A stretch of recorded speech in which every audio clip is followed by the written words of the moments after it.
7 मई 2023 NEET का paper है और अब आप सोच रहे होंगे कि अब हम एक महीने में कैसे पढ़ेंगे, क्योंकि अप्रैल आपके पास बचा है, मार्च तो गया और मई को तो समझो ही मत कि वो तुम्हारे पास है भी। तो मई के तो 7 दिन में तो कुछ होने वाला नहीं है, तो सिर्फ अप्रैल बचा, उसको कैसे अच्छे से यूटिलाइज करना है। जैसे कि आपने वीडियो के थंबनेल पे देख लिया होगा कि मैंने भी स्कोर किए थे 330 आउट ऑफ 360 इन बायोलॉजी। तो मैं बताती हूँ कि मैंने कैसे स्कोर किए थे। फिर आप ये सोच रहे हो कि अरे यार 330 स्कोर किए तो फिर मेडिकल कॉलेज नहीं मिला, क्योंकि ओवरऑल स्कोर जो था वो मेरा कट ऑफ को मैच नहीं कर रहा था। 330 मेरे को बायोलॉजी में मिले, क्योंकि बायोलॉजी मेरा हमेशा से स्ट्रॉन्ग सब्जेक्ट रहा है। अब आप सोच रहे हो कि ओवरऑल कितने आए हैं, जल्दी बता दो। ओवरऑल आए थे मेरे 552 मार्क्स आउट ऑफ 720।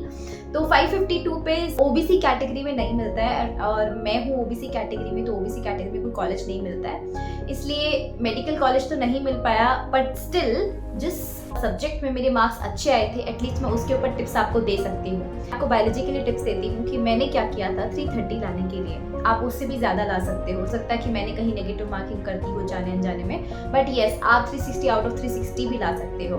बट जो मैंने स्कोर किया था उसके अकॉर्डिंग मैं आपको बताती हूँ मैंने क्या फॉलो किया था, है ना। एक सेकेंड हो गया। हाँ जी, तो ये थी मेरी बाइबल बुक ना, ये है क्लास 11th की बायोलॉजी, ठीक है, और क्लास 12th की बायोलॉजी भी मेरे पास यहीं पड़ी है, बट आपको बाद में दिखाऊंगी, आपको पता ही है। मतलब मेरा कहने का मतलब है एनसीईआरटी। अब आपको क्या करना है, सिर्फ आपके पास बचा है 1 महीना, ठीक है, अप्रैल का मंथ बचा है। अप्रैल के मंथ में क्या करना है, सिर्फ और सिर्फ एनसीईआरटी आपको रिवाइज करनी है। अब ना देखो प्लीज अपने ना, मैं तो कहूंगी अपने नोट्स वोट्स सबको साइड कर दो। देखो बोर्ड एग्जाम अलग होता है और नीट एग्जाम अलग होता है। जस्ट नाउ तुम्हारे बोर्ड एग्जाम खत्म हुए हैं और आई नो 16 मार्च को बोर्ड एग्जाम का पेपर था और अभी आपने थोड़ा गैप लिया होगा थोड़ा सा रिलैक्स होने के लिए, that is absolutely fine. But अब आपको सीरियस होने की जरूरत है, क्योंकि सिर्फ और सिर्फ अप्रैल बचा और मार्च के कुछ दिन बचे हैं, ठीक है। तो अब आपको ना सिर्फ और सिर्फ एनसीईआरटी पे स्टिक रहना है, मैं सही बता रही हूँ। आपका अगर फर्स्ट अटेम्प्ट में जिंदगी में पहली बार लिख रहे हो ना नीट का पेपर, आपको कोई आइडिया भी नहीं है ना, लेकिन अगर आप ये बुक पढ़ के जाते हो, 2-3 बार भी पढ़ लेते हो ना इस बुक को पढ़ के जाते हो ना, तो मैं श्योरिटी गारंटी के साथ कह सकती हूँ कि आप बहुत सारे क्वेश्चन सही कर दोगे। नीट के पेपर में बायोलॉजी का पेपर कुछ ज्यादा वो टफ नहीं आता है जितना मैंने देखा है। बायोलॉजी का पेपर लास्ट ईयर मैंने एनालिसिस किया था, थोड़ा सा लेंदी आया था क्योंकि स्टेटमेंट बेस्ड क्वेश्चन बहुत ज्यादा पूछ लिए गए थे। बट नीट के पेपर में बायोलॉजी नहीं लेंदी आता। कभी भी तुम प्रीवियस ईयर पेपर उठा के देखोगे ना, हमेशा और हमेशा टिक करने वाले क्वेश्चंस आते हैं। एनसीईआरटी में लिखा है ना, एग्जैक्ट सेम टू सेम वैसा का वैसा क्वेश्चन आ जाता है। कहीं पे आपको कुछ सोचने की जरूरत नहीं है, सिर्फ एग्जैक्ट आपको टिक करना है। तो इसीलिए एनसीईआरटी को पढ़ना बहुत जरूरी है। इसके अलावा एक ही चीज को नहीं मैं आपको रेकमेंड करूंगी कि इसके नोट्स पढ़ लो उसके नोट्स पढ़ लो, किसी के नोट्स नहीं पढ़ने और सेल्फ स्टडी करनी है। ये जो लास्ट का 1 महीना बचा है, जिसमें जितनी तुम सेल्फ स्टडी कर सकते हो उतनी सेल्फ स्टडी कर लो। किसी के भी वीडियोस पे या कहीं पे भी जा जाके अपना टाइम वेस्ट मत करना, क्योंकि अब तुम्हारा टाइम बहुत प्रीशियस। तो बायोलॉजी के लिए सबसे बड़ी टिप है एनसीईआरटी। दूसरी सबसे बड़ी टिप है पीवाईक्यूज। ये जो प्रीवियस ईयर पेपर है ना, मार्केट में ना एक बुक मिलती है प्रीवियस ईयर पेपर की, ठीक है, जाना। अगर आपको पता है तो बहुत अच्छी बात, आपके पास है तो बहुत अच्छी बात है। तो जो है ना प्रीवियस ईयर बुक, उसको प्लीज सॉल्व करना। और अगर आपके पास नहीं है तो आज के आज जाओगे आप पास की स्टेशनरी शॉप पे, वहां पे जाके प्रीवियस ईयर बुक खरीद के लाओगे, प्रीवियस ईयर क्वेश्चंस की। लास्ट 5 ईयर के क्वेश्चंस इनफ हैं और अगर आपको 10 ईयर के मिल जाए तो और भी अच्छी बात है। बट हाँ, लास्ट के 1 महीने में आपके पास इतना ही टाइम है कि आप लास्ट के 5 साल के पेपर्स लगा सको। 5 साल के पेपर्स प्लीज लगा लेना, आपको एकदम करेक्ट आइडिया लग जाएगा कि कहाँ से क्वेश्चंस आते हैं। आपको पता है इनिशियली ना, जब मैंने बायोलॉजी पढ़नी शुरू की थी नीट के पेपर के लिए, क्योंकि हम बोर्ड्स के लिए अलग तरीके से पढ़ रहे होते हैं, बोर्ड्स में हम रट्टा मार रहे होते हैं, और मैंने भी मारा था रट्टा, बहुत सारा रट्टा मारा था। कुछ चीजें नहीं समझ में आती थी क्योंकि स्कूल में नहीं समझाते थे इतना, बट नीट में हमें समझना पड़ता है। नीट का पैटर्न अलग है बिल्कुल, बोर्ड नहीं है नीट, तो उसको ना आपको समझना पड़ता है। तो पता है मेरे को ऐसा लगता था कि बस पढ़ लो जैसे हमने बोर्ड में पढ़ा था। मैं पहले वैसे ही पढ़ रही थी, लेकिन जब मैं मॉक टेस्ट वगैरह लगाती थी ना, मेरे मार्क्स नहीं आते थे।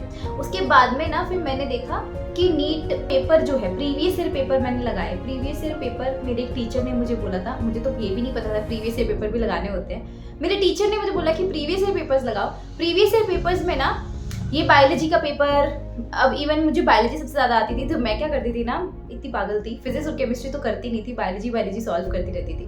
क्योंकि ऑब्वियसली होता है यार कि हमको नहीं पसंद आता, फिजिक्स तो बिल्कुल ही नहीं थी, केमिस्ट्री बाद में आके होने लगी। बट हाँ, मैंने बायोलॉजी के प्रीवियस ईयर पेपर्स लगाने शुरू किए तो मुझे बस इतना आइडिया लगने लगा कि यार बहुत सिंपल क्वेश्चंस आते हैं, अपन क्यों इतना स्ट्रेस ले रहे हैं ना। जो सिंपल सिंपल क्वेश्चंस आते हैं वो सीधे सीधे एनसीईआरटी से आते हैं। तो अपन क्या करेंगे ना, प्रीवियस ईयर पेपर, मान लो एक पेपर मैंने आज सॉल्व किया ना, उस पेपर में जो जो क्वेश्चन जहाँ जहाँ से आ रहा है ना, वो टॉपिक के ऊपर मैं एनसीईआरटी में जाके मार्क कर लेती थी। मान लो इस एक पैराग्राफ से क्वेश्चन आया नीट के एग्जाम में, इस वाले प्रीवियस ईयर में, तो मैं वहाँ जाके ऐसे लिख लेती, उसको मार्क करके छोटा सा स्टार लगा के या फिर हाईलाइटर से कैसे भी करके PYQ 2017 2018 जो भी ईयर का है वो पेपर, उस हिसाब से मैं लिख लेती थी, ताकि जब मैं एग्जाम के पास में एनसीईआरटी रिवाइज करूँ तो मुझे पता रहे कि यहाँ से ना प्रीवियस से क्वेश्चंस आए हुए हैं, ताकि मैं उसको अच्छे से पढूं। क्योंकि प्रीवियस से क्वेश्चंस का मोटिव ये होता है कि हमें पता चल जाता है कि किस तरीके के क्वेश्चंस आ रहे हैं और कौन से कॉन्सेप्ट से बार बार रिपीट होते हैं। और स्टिल मैं आपको बोलती हूँ, एनसीईआरटी में इतने सारे ऐसे क्वेश्चंस हैं जो इतने बार रिपीट हुए हैं नीट के पेपर में। अगर आप नीट 2016 का फर्स्ट, 2016 में नीट था, वो 2 बार हुआ था, NEET first and NEET second, तो दोनों को तुम कंपेयर करोगे तो तुम्हें पता चल जाएगा कि ऐसे बहुत सारे क्वेश्चंस हैं जो रिपीट हुए हैं वहाँ पे। तो ये चीज़ ना प्लीज़ आप करना। सबसे बड़ा रामबाण इलाज है एनसीईआरटी, दूसरा रामबाण इलाज है PYQs। नीट के पेपर में बायोलॉजी के अंदर इससे ज़्यादा कुछ चाहिए ही नहीं है, कुछ भी नहीं चाहिए। कोई एमटीजी की बुक नहीं लगानी तुमको, कोई एनसीईआरटी फिंगर टिप्स वगैरह, वो बहुत सारी बुक्स आती है मार्केट में ना, दिनेश, प्रदीप, मुकेश, कुछ नहीं लगाना है।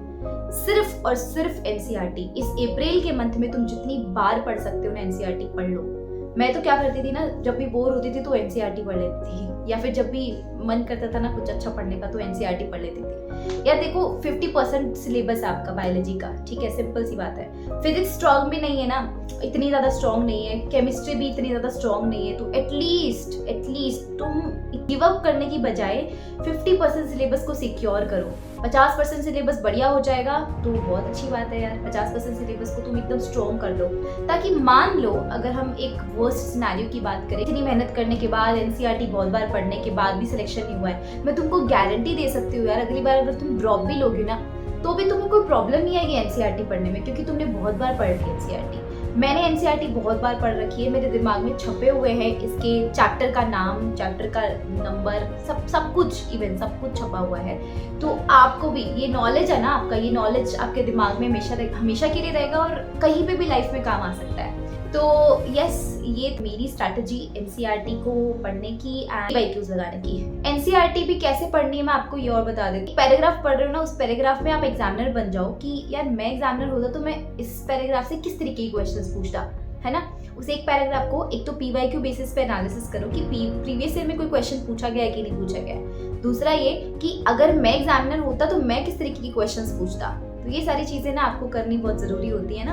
ये अगर आप करोगे तो आपका डेफिनेटली स्कोर बूस्ट होगा। और अगर आपने कोई भी मॉक टेस्ट सीरीज ज्वाइन कर रखी है ना, तो उस मॉक टेस्ट में ना अगली बारी जब भी पेपर होने वाला है, ये ट्रिक आप फॉलो करके जाना, एनसीईआरटी पढ़ के जाना और एनसीईआरटी में एग्जामिनर बनना खुद, है ना, सारे क्वेश्चंस फ्रेम करना और उसके बाद तुम आंसर्स ढूंढना उसके। तो इस हिसाब से तुम एनसीईआरटी पढ़ के और बढ़िया स्कोर कर सकते हो। तो वो तो कुछ है नहीं। मॉक टेस्ट भी यार देखो, मॉक टेस्ट कोई हाई फाई मॉक टेस्ट नहीं लगाने जहाँ से मॉड्यूल से पेपर्स आ रहे हैं, मॉड्यूल से क्वेश्चंस बन रहे हैं जो तुम्हारे काम के ही नहीं है। मॉक टेस्ट वही लगाओ जो तुम्हारे ना अभी काम के हैं। देखो फिलहाल मैं यहीं पर, यही अप्रैल का मंथ लास्ट मंथ है, इसलिए मैं तुमको ये नहीं बोलूँगी कि बहुत हाई फाई मॉक टेस्ट लगाओ। जब हम नीट की प्रिपरेशन शुरू कर रहे होते हैं ना, तो हमें थोड़े से हार्ड क्वेश्चंस लगाने होते हैं, आउट ऑफ एनसीईआरटी भी करना होता है, क्योंकि तब हमारे पास बहुत प्लेंटी ऑफ टाइम होता है, क्योंकि हमारी तैयारी की शुरुआत होती है वो।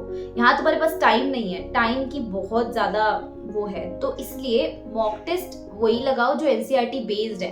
एनसीईआरटी बेस्ड होगा तो कॉन्फिडेंस आएगा, क्योंकि पेपर एनसीईआरटी बेस्ड आता है। दैट्स ऑल, ठीक है। Thank you so much for watching this video. I hope so कि मैंने आपको किसी तरीके से हेल्प की होगी। और यस, अगर आपको मेरी नीट जर्नी जाननी है तो आप कमेंट ज़रूर करिएगा। मैं आपको ज़रूर एक और वीडियो लेके आऊँगी कि मेरी किस तरीके की नीट जर्नी रही है और मैंने कहाँ से क्या पढ़ाई की थी, ऑफलाइन पढ़ाई की थी, ऑनलाइन पढ़ाई की थी, सब कुछ मैं आपको बताऊँगी। Thank you so much for watching this video. मिलते हैं नेक्स्ट वीडियो में। Bye bye, take care and subscribe जरूर कर लेना चैनल को इस तरीके की टिप्स एंड ट्रिक्स के लिए। शेयर भी करना इन वीडियोस को, लाइक करना। Thank you.